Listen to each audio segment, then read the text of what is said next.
বাটি করে নিয়ে আসলে এই প্লাস্টিক বাটিগুলো দিলেও হবে তো।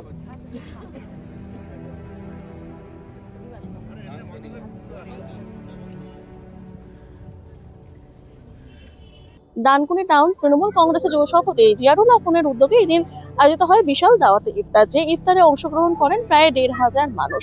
পাশাপাশি এদিন পৌর পিতা থেকে পৌরমাতা ডানকুনির সর্বোচ্চ নেতৃত্ব থেকে এদিন এমপি কল্যাণ বন্দ্যোপাধ্যায় উপস্থিত থাকেন এই ইফতারে। এদিন অনুষ্ঠানে উপস্থিত ছিলেন সাংসদ কল্যাণ বন্দ্যোপাধ্যায় এবং উপস্থিত থেকে এখানে যেমন সারেন ইফতার, পাশাপাশি এক হাত নেন শুভেন্দু অধিকারী থেকে কেন্দ্রীয় নেতৃত্বদের। কি বললেন তিনি এই অনুষ্ঠান থেকে শুনে নেব।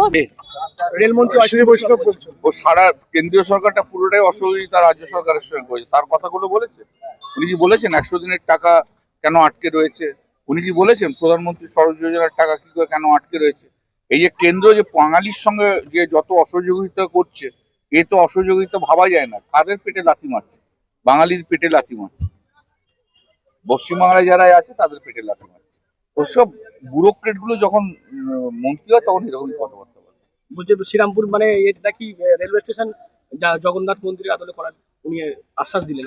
ও কি করে বলবে? এটা তো প্রথম করেছিলাম, প্রথম তো মমতা বন্দ্যোপাধ্যায় করে এসেছিল, সে তো এতদিন ধরে করেনি। আর জগন্নাথ দেবের মন্দির না করলে শ্রীরামপুরের মানুষের সেন্টিমেন্ট জানেন। ও কি বলে ভয় করছে, বারবার কথা বলেছে।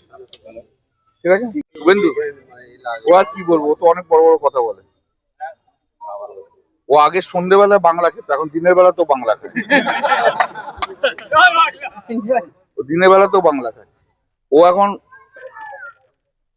পাগলা হাতি হয়ে গেছে, সুর তুলে ঘুরছে বুঝছে। কারণ ওর আর ২ মাস ২.৫ মাস আছে, তারপর তো শেষ হয়ে যাবে। এসআইআর করে বুঝতে পেরেছে শেষ হয়ে গেছে।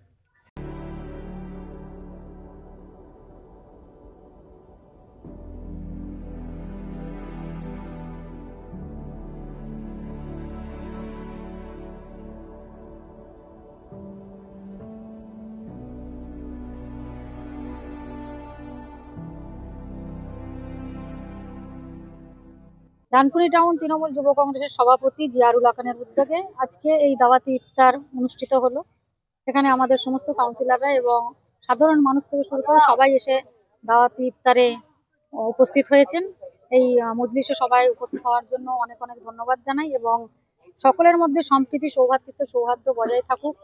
এই বাংলায় পশ্চিমবঙ্গের মানুষ যেভাবে শান্তি শৃঙ্খলার মধ্যে রয়েছে, আমরা যেন সবাই মিলে, হিন্দু মুসলিম শিখ ইসাই সবাই মিলে আমরা এই শান্তির বার্তা বহন করে চলেছি। আমরা যেন এরকম ভাবেই শান্তিপ্রিয় জায়গায়, পশ্চিমবঙ্গ এত শান্তিপ্রিয় জায়গা, সেরকম ভাবে আমরা যেন সবাই মিলে বসবাস করতে পারি।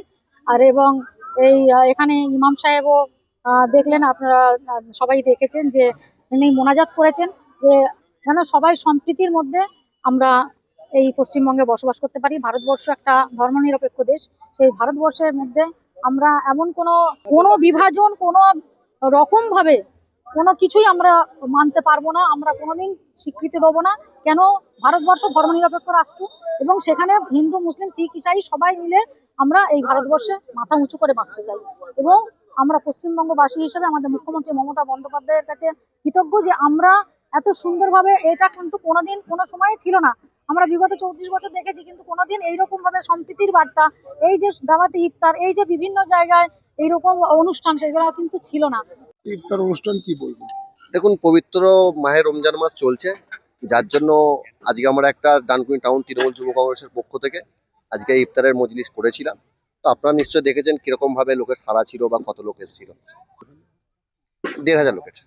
শ্রীরামপুর লোকসভার প্রিয় সাংসদ আমাদের অভিভাবক শ্রী কল্যাণ বন্দ্যোপাধ্যায় উপস্থিত হবেন, আর আমাদের পৌরসভার চেয়ারপারসন ছিলেন এবং কাউন্সিলররা ছিলেন। ইয়ং জেনারেশনের কাছে আগামী দিনে কি বার্তা থাকবে? দেখুন, ইয়ং জেনারেশনকে বার্তা দেওয়ার বলতে দিদিমণি যা করছেন যুবদের নিয়ে, তো মানুষ অটোমেটিক যুবদের যে চাহিদা, যেটা আজকে যুবসাথী যেরকম প্রকল্প একটা বাস্তবায়ন করেছে, আপনারা জানেন যে এপ্রিল মাস থেকে ওটা শুরু করা ছিল, সেটা আজকে থেকে সেটা স্টার্ট করে দিচ্ছে। তো যুবদের নিয়ে আর কিছু বলার নেই, যুবরা আরো আবেগপ্রণীত হয়েছে এবং তারা আগামী দিন আরো এগিয়ে আসবে।